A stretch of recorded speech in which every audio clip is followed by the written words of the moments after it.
come to you for your thoughts on this. Where do you stand on the proposition? We need to focus on education and then the business side. Because whether it's fake or not, Facebook is taking the analytics, right? And that is the source of money for them, the number of people going there and out, right? So we need to look at it from the business side and educate ourselves much more. How many of Black Africans are developers or very important developers that they consult when it comes to their development and stuff? Le thème est assez intéressant. Une vraie information, une fausse information ne peut pas être de l'information. Une vraie information ne peut pas être une fausse information. Je pense qu'il y a de fausses informations. Sinon, il n'y aurait pas eu de législation en matière d'information, il n'y aurait pas eu des instances d'autorégulation et de régulation des médias. Mais tout dépend des effets que cela peut entraîner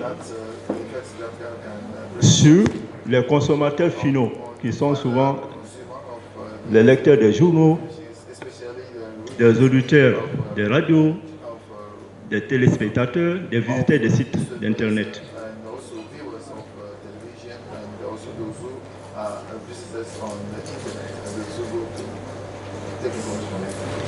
Rappelez-vous que il y a eu beaucoup de journalistes condamnés à travers le continent et à travers le monde. Et jusqu'à leur condamnation, malgré les faits qu'on a apportés à eux qui constituent des faits avérés pour dire que l'information donnée est fausse, ces journalistes, à travers leurs avocats, font appel parce qu'ils croient à leurs sources. Donc, une bonne information obéit à des principes que l'on enseigne dans les écoles de journalisme.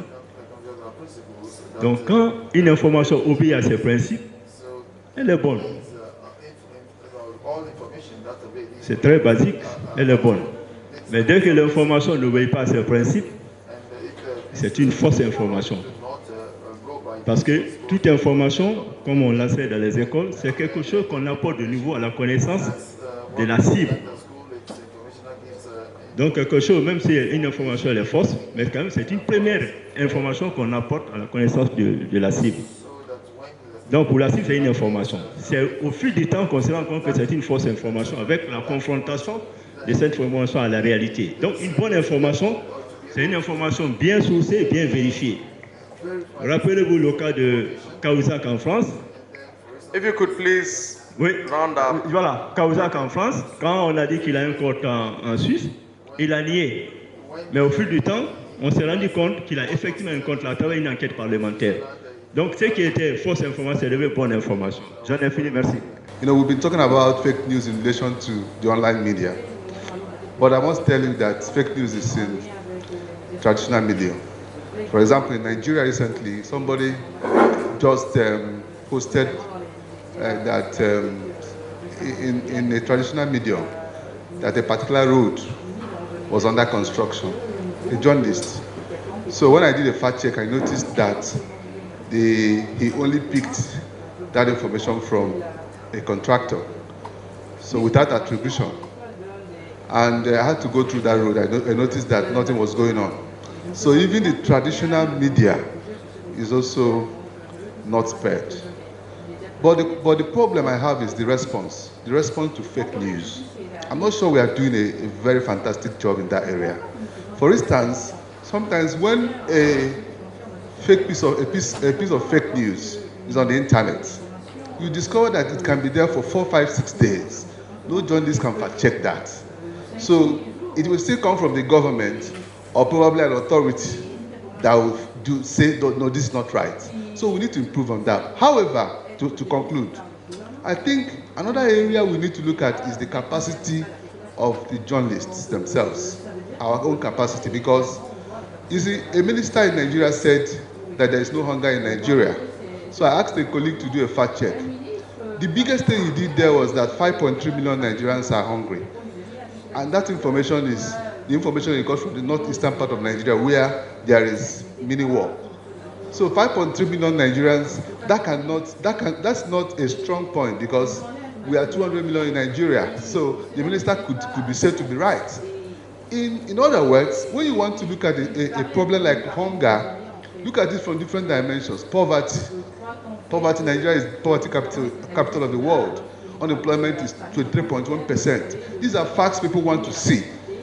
So look at several things you can use to talk about hunger and justify that particular point.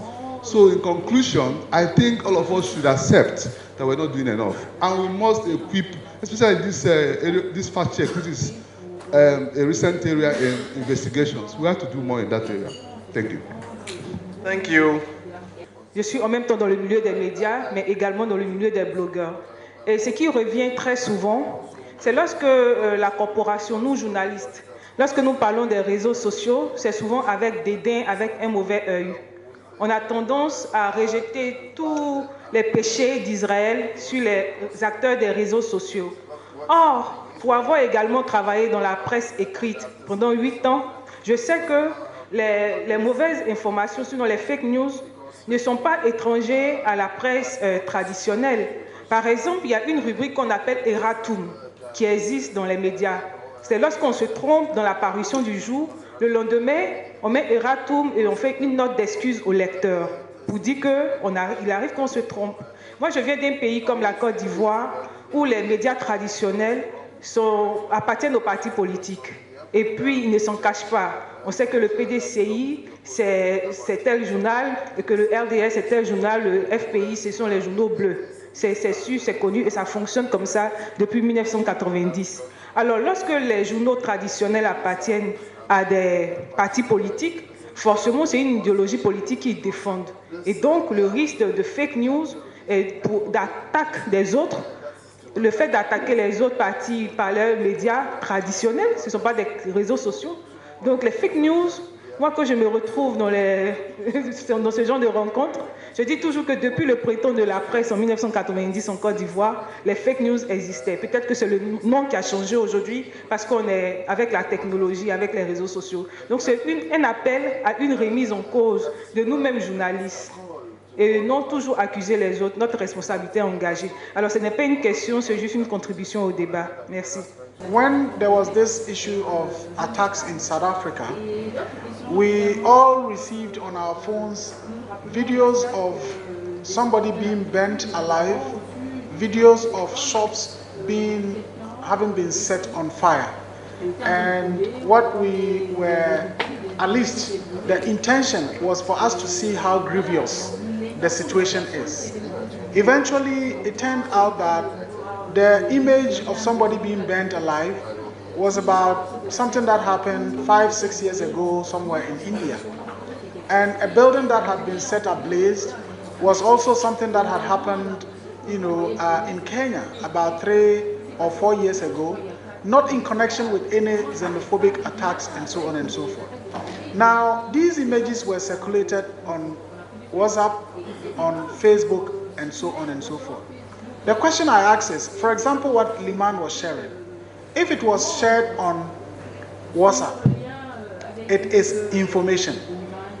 Do we call that news? And therefore, if it is false, fake? The videos that were shared, if I received it on my WhatsApp platform, yes, I have received information. But is that news? And therefore, if it is false, we could then call it fake news. There's a perception that journalists are now taking political alignment in order to report in favor or against a particular political candidate or not. And issues of brown envelope journalism, how they feature in the spreading of fake news or news that are inaccurate.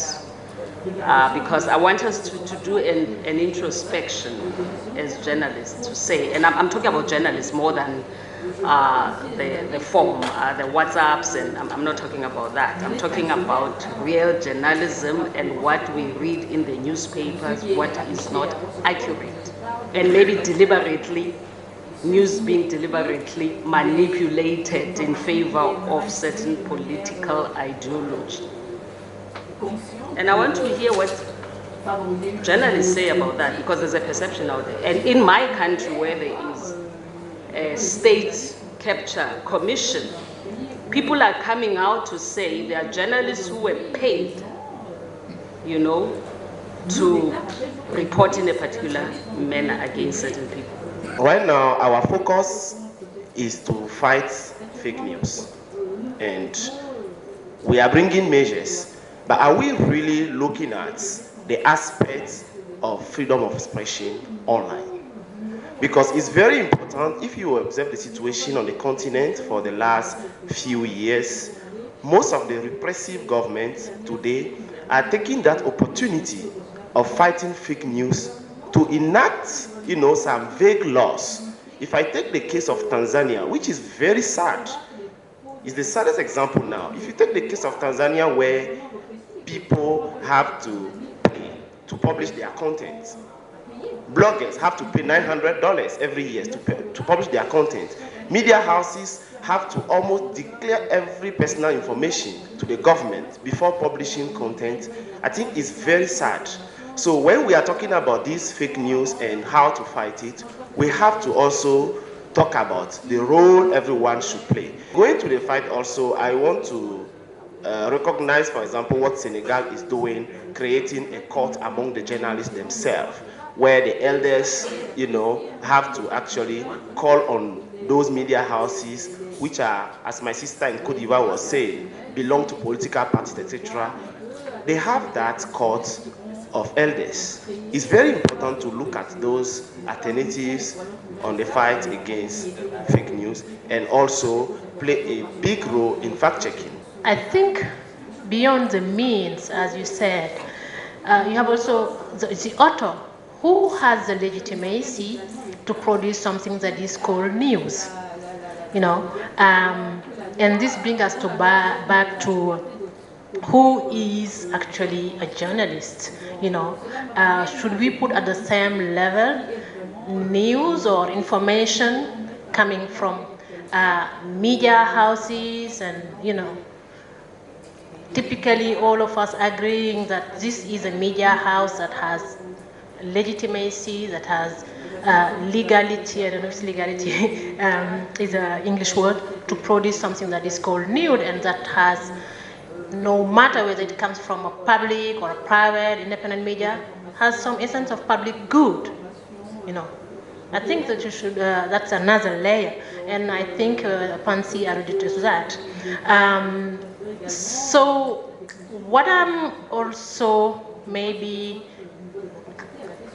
suggesting that we keep in mind is that I haven't heard in this panel, is that when we talk about fake news, we also need to talk about media capture.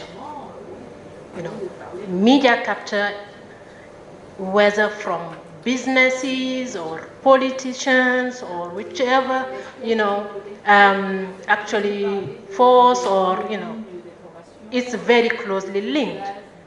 And to my view, we need again to dig further, because even though I agree with, misinformation, disinformation, manipulation has been always here, we have reached another level, and that I agree with Advocate Pansy, that has come with Trump era, and that also is taking stock of technology and new ways of producing and delivering news.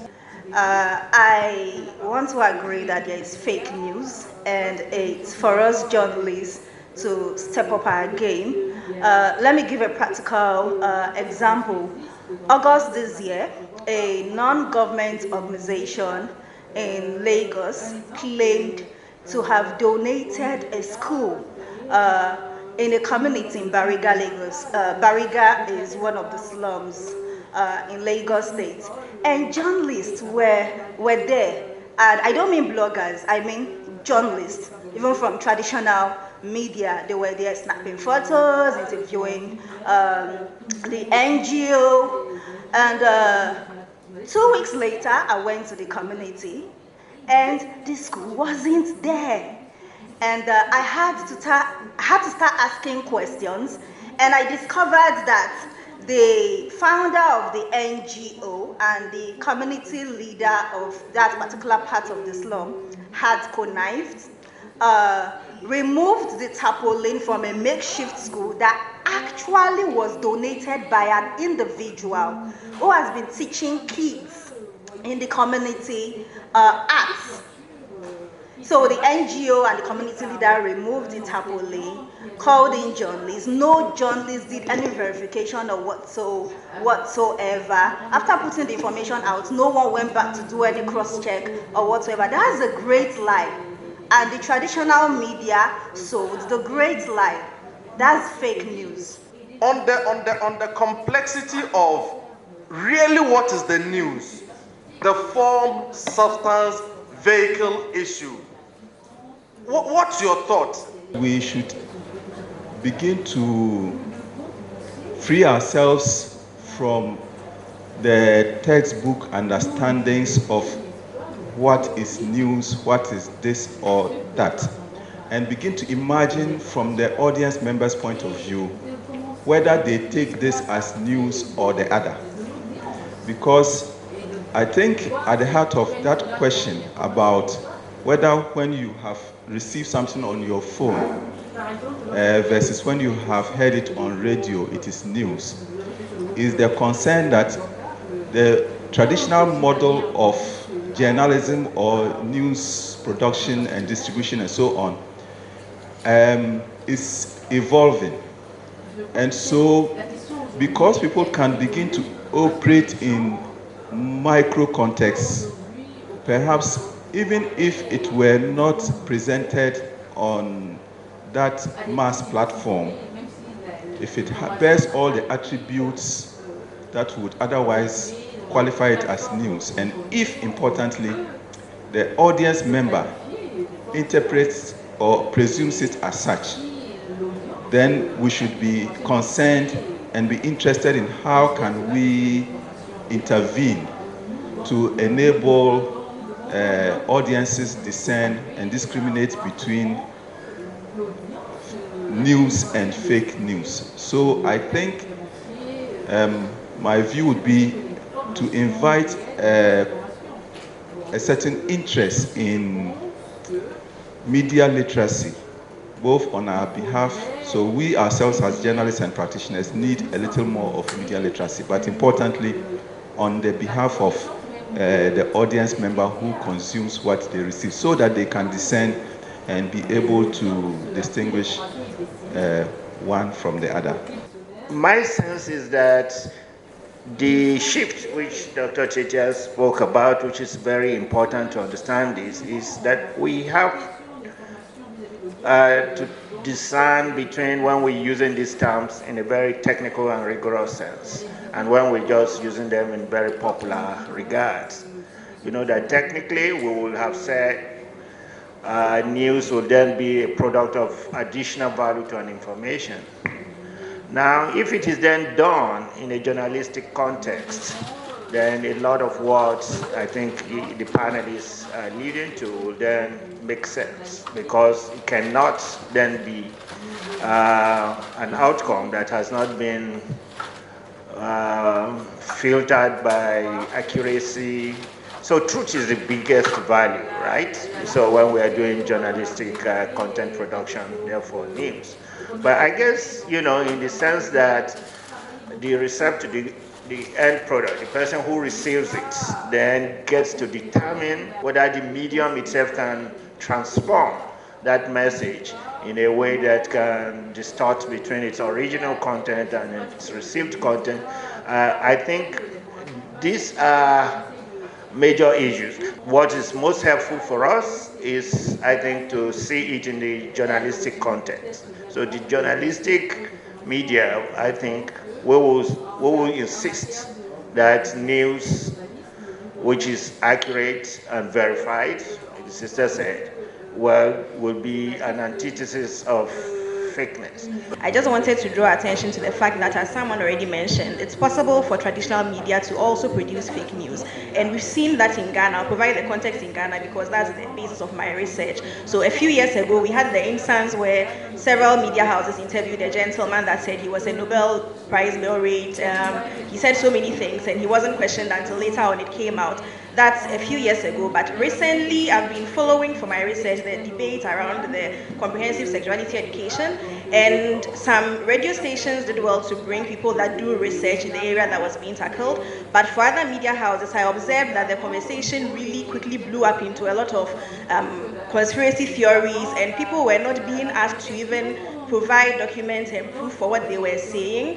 And so I think that it's very important for traditional media also, and I guess anyone that's providing any form of news, if indeed, as some experts here said, that news can be beyond traditional media, anyone that's providing some news should at least be made to verify what they provide, and where they don't have the capacity and training to do so, there are people that are experts and researchers, they can contact those people. So I think that while we are here discussing fake news, what it is, what it isn't, and so on, our audiences are still out there consuming whatever it is that they find on the internet. Once they have data, once they have internet-enabled devices, they are there consuming. And then, you know, the purpose for which we do our work, which I think is to create a better world, there are others also working so hard to put information out there to cancel all that we are doing. I think that we should build capacity among ourselves so that we can get to the truth of events.